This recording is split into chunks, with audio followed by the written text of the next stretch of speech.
Cluenya tadi di Quran surah 53 ayat 39. Sa'a yas'a sa'yan, usaha yang sungguh-sungguh, yang serius, itu disebut dengan sa'i. Sa'i itu usaha yang serius, pencarian yang sungguh-sungguh. Jadi kalau Anda ingin dapatkan rizki, kata Allah, silakan menyebar, cari usaha yang serius. Itu rumus pertama. Di Allah tebarkan rizki, 1, 2, 3, tebarkan. Kadang di tempat yang tidak kita singgahi di situ. Kalau Anda ingin mendapatnya, silakan menyebar. Makanya banyak Anda temukan ayat-ayat dalam Al-Quran meminta kita menyebar untuk mencari rizki. Misal, yang paling banyak berkahnya, paling banyak keutamaannya, paling banyak peluangnya hari Jumat. Jumat itu hari baik, banyak orang kumpul, tinggal Anda lihat di mana mereka berkumpul. Nah, ketika mereka kumpul, banyak kumpul, menyebar, kumpul. Setelah Anda tunaikan sholat Jumat, kata Allah, buka Quran surah Al-Jumu'ah, surah ke-62 itu, ayat yang ke-10, paling kiri agak sedikit ke atas. Fa idza qudiyatis sholatu fantashiru fil ardh. Kalau Anda sudah selesai Jumatan, kata Allah, lihat peluang. Maksud peluang di situ bukan cuma sekedar Jumatnya saja. Maksudnya kalau Jumat itu kan banyak orang. Habis Jumatan kan menyebar tuh, menyebar kemana-kemana, orang menyebar, keperluannya banyak. Ada yang lapar, ada yang pengen pakaian, ada yang pengen minuman, ada yang pengen macam-macam. Itu cuma contoh aja. Dalam bahasa Quran itu dzikrul ba'di yuradu bihil kullu. Dalam kaidah bahasa Indonesia sinekdok pas prototo, disebutkan sebagian yang dimaksud keseluruhan. Lawannya sinekdok totem pro parte, disebutkan keseluruhan yang dimaksud sebagian. Jumat itu cuma contoh, maksudnya nyebar nih. Kalau Anda temukan banyak peluang di situ untuk mencari rezeki, datangi, sebar, cari, dapatkan peluangnya, jangan diam. Rezekiku sudah diatur, nanti juga datang sendiri. Nih, saking adilnya Allah, semua diberi perangkat untuk mendapatkan rezekinya. Anda bergerak, rezeki datang. Tahu cicak? Iman? Cicak. Cicak itu apa makanannya? Nyamuk. 1, cicak. Makanannya nyamuk. Lihat bagaimana Allah adil sekali. Cicak, rezeki makanannya nyamuk. Cicak bagaimana aktivitasnya? Merayap. Nyamuk bagaimana? Terbang. Pertanyaan saya, cicak punya sayap nggak? Tidak. Kalau kita nalar pakai akal, nggak ketemu nih. Yang mau makan merayap, yang punya makanan punya sayap. Itu kalau nyamuknya punya sifat jenius, jadi mainan cicak. Cak, makan. Susah. Tapi dengan izin Allah, binatang nggak dikasih akal. Binatang tidak diberi akal, cuma terbang aja dia. Yang ini dia tahu kalau saya ikhtiar, Allah pasti kasih. Orang tua kita tuh nggak banyak dalil, cuma disusun jadi bait-bait ketemu. Cicak diam-diam. Perhatikan, cuman diam-diam dia merayap. Diam-diam tenang. Datang seekor. Ketika dia memutuskan untuk berikhtiar merayap walaupun cuman diam-diam, perhatikan, bukan cicak yang mendatangi nyamuk, nyamuk yang mendatangi cicak. Saya ulang, cicak diam-diam. Perhatikan, datang seekor nyamuk. Jadi bukan cicaknya yang mendatangi nyamuk, nyamuknya yang datang. Jadi kalau Anda mau ikhtiar, Allah dekatkan rizkinya. Yang dituntut dari Anda itu ikhtiar, cicak aja dapat. Masa Anda enggak? Cicak nggak punya akal, rizkinya bisa dapat. Masa Anda yang punya akal nggak dipakai untuk mendapatkan rizki? Anda bergerak, rizki datang. Cicak merayap cuman diam-diam, datang seekor nyamuk. Selanjutnya silahkan. Tuh. Jadi ini yang pertama nih. Jadi yang pertama, Anda nggak usah khawatir nggak kebagian rizki. Anda berikhtiar, Anda dapat. Dan dahsyatnya, ini yang mau saya sampaikan. Dahsyatnya, kenapa Allah mewajibkan kita berikhtiar untuk mendapatkannya? Karena setiap ikhtiar itu pasti akan bersanding dengan ujian. Sedangkan rumus ujian bersanding dengan pahala. Di sebetulnya mudah bagi Allah menyampaikan pada Anda, nih makan. Cuman ketika Anda dapat, Anda nggak dapat pahala dari kesabaran Anda. Kapan kita tahu kita sabar kalau nggak diuji dengan proses? Kapan Anda bisa berkembang jadi lebih kreatif? Muncul ini, teori itu, teori marketing, teori ini, teori macam-macam. Gimana bisa berkembang kalau nggak diberikan proses? Itu hikmahnya. Bukankah dalam setiap titian itu ada doa? Dibuat sedikit susah, sedikit mudah bagi Allah memudahkan Anda dapat. Coba dibuat berliku begini supaya malam Anda tahajud. Hei fulan, kamu ini kemana aja? Aku harus paksa begini supaya kamu datang di malam hari. Udah siang-siangnya bebas berkeliaran, malamnya tidur enak, sampai turun surah Al-Muzammil. Apa artinya Al-Muzammil? Orang yang berselimut. Apa artinya Al-Mudaththir? Orang yang berselimut. Jadi kalau sama-sama berselimut, kenapa nama suratnya beda? Dithar, Mudaththir, berselimut, itu yang dimaksud selimut yang melindungi dari sesuatu hal yang mengancam.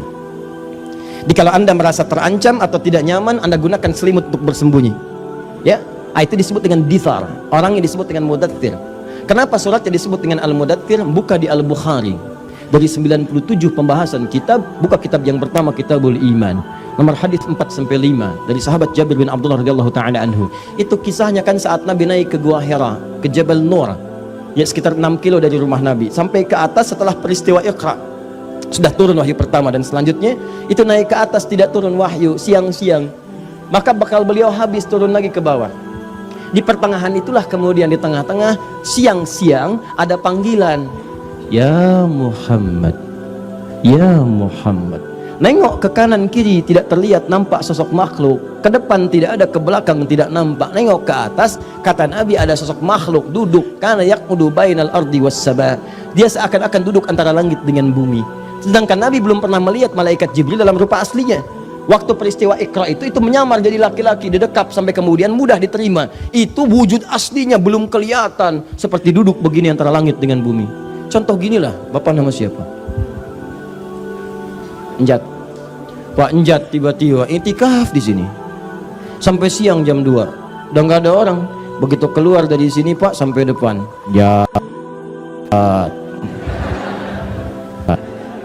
Nengok kanan kiri nggak ada orang, depan belakang kosong. Begitu ke atas terlihat Allah, nampak sosok makhluk, jubah putih, rambut kemudian agak panjang. Ngelihat, Jat. Pertanyaan saya, respon Bapak bagaimana? Hah? Jat, apa? Mustahil. Kata Nabi, fara'ibtu minhu. Saya merasa takut sampai bulu kuduk saya naik, tapi saya bisa mengelak. Saya tinggalkan tempatnya dengan bersegera. Pulang ke rumah. Begitu sampai rumah ucapan Assalamualaikum, disambut dibuka pintu oleh Sayyidah Khadijah tercinta. Waalaikumsalam. Begitu dilihat, Masya Allah, memandang wajah Sayyidah Khadijah, tenang hatinya. Dibawa, genggam tangannya. Kata Nabi, zammiluni, zammiluni, selimuti saya, selimuti saya.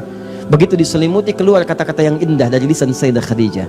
Maka nampak semua ketenangan. Demikian tipikal istri salihah. Jadi kalau suami sedang tidak tenang di luar rumah, ibu tenangkan di rumah.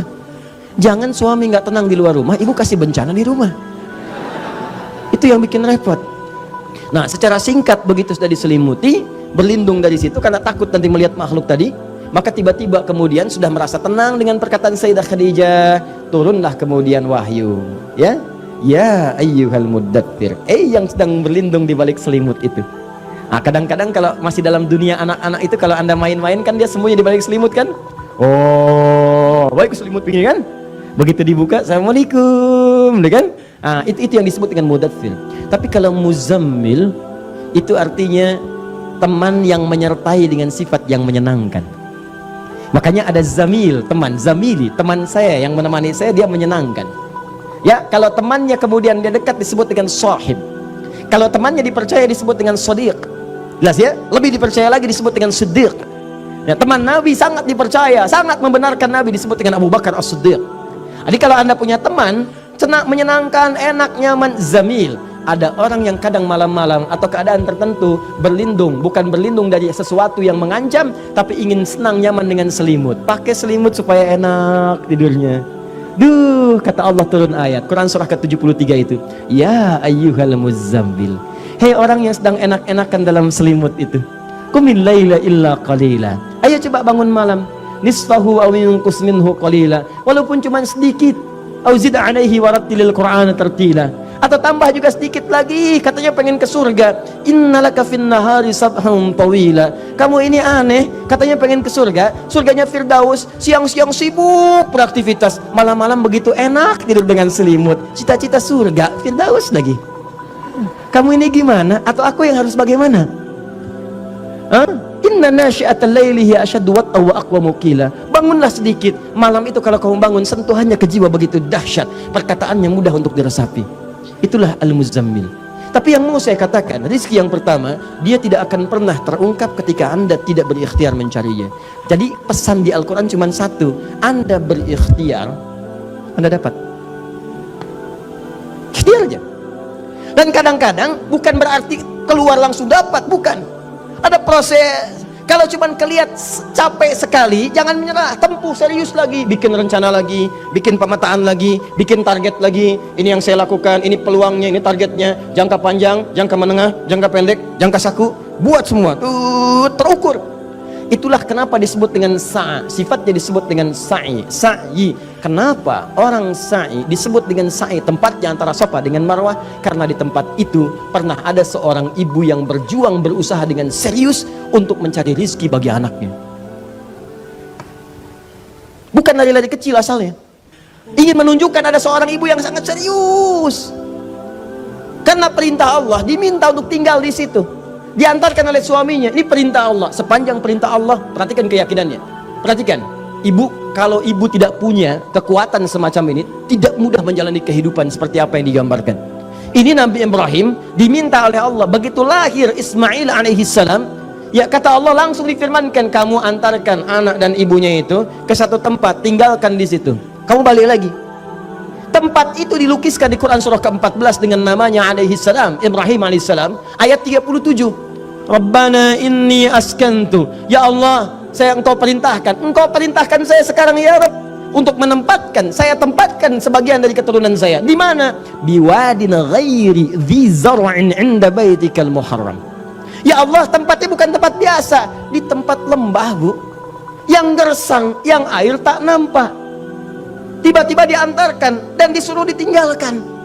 Tapi sebelum berbalik, bertanya istrinya, ahadza min amrillah, apakah ini perintah Allah? Ya, kata Ibrahim. Sepanjang perintah Allah, kami tentu tidak akan disia-siakan. Tidak mudah.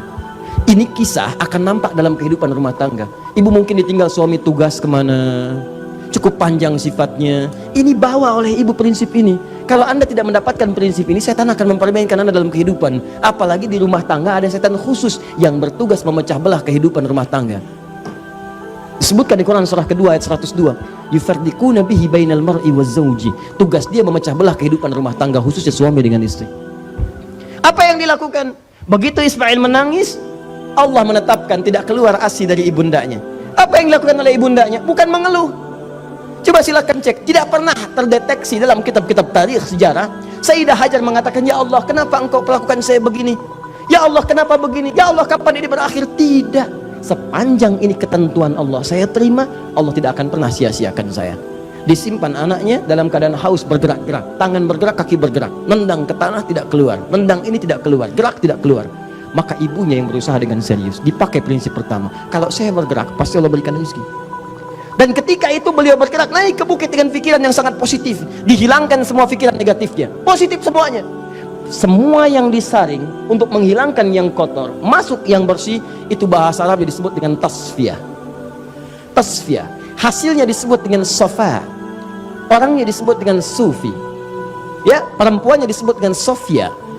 Orang yang mampu menyaring sesuatu yang kotor sehingga menghasilkan yang baik-baik.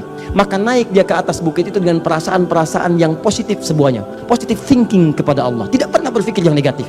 Dia nggak pernah berpikir kenapa Allah jadikan saya begini, kenapa begini, kenapa sulit. Tidak ada. Ketika Anda berpikir positif untuk mencari sesuatu, maka Allah akan naikkan Anda ke tempat yang tinggi untuk mendapatkan kenikmatan rezeki darinya. Itulah kenapa sampai sekarang diabadikan dengan nama Bukit Sofa.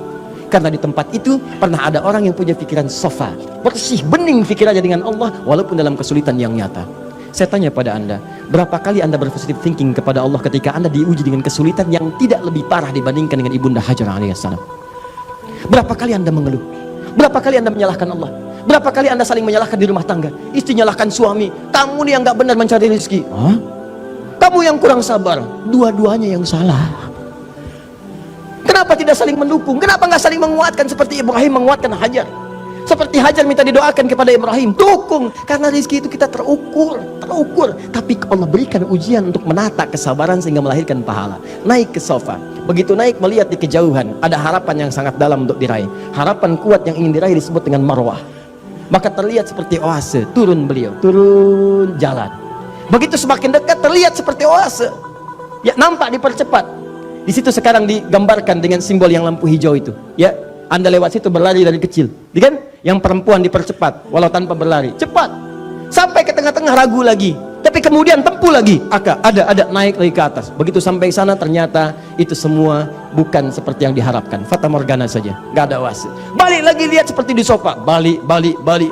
Sampai 7 kali. Yang paling mengesankan ketika sampai ke marwah itulah pada yang ke-7. 1 ke marwah, 2 ke sofa, 3 ke marwah, 4 ke sofa, 5 ke marwah, 6 ke sofa, 7 ke marwah. Ingat sa'i itu pasti 7 kali. Dimulai di sofa, berhentinya pasti di marwah. Jadi kalau ada yang berhenti di sofa, itu pasti yang pertama kemungkinan 6 kurang. Atau dia terlampau soleh 8 misal. Ya, tapi pasti berhentinya di marwah. Jelas ya? Berhenti di marwah. Yang paling dahsyat ketika berhenti di marwah, tiba-tiba anaknya tangisannya semakin keras. Kan? Dikejar, begitu dikejar ternyata hentakan kaki anak itu, dari hentakannya keluar air. Kata ibunya, zam. Ibunya tidak mengatakan ijma. Atau ati. Kalau ijma cuma kumpul. Kalau zam bukan. Zam itu artinya kumpul jangan berhenti. Kumpul jangan berhenti. Kata ibunya zam. Kumpul jangan berhenti. Sampai hari ini air itu tidak pernah berhenti. Dan bukan hanya sekedar cukup untuk Ismail alaihissalam dan ibundanya alaihissalam, tapi untuk semua keturunannya, bahkan sampai umat manusia kekinian. Berapa abad sudah terlewati.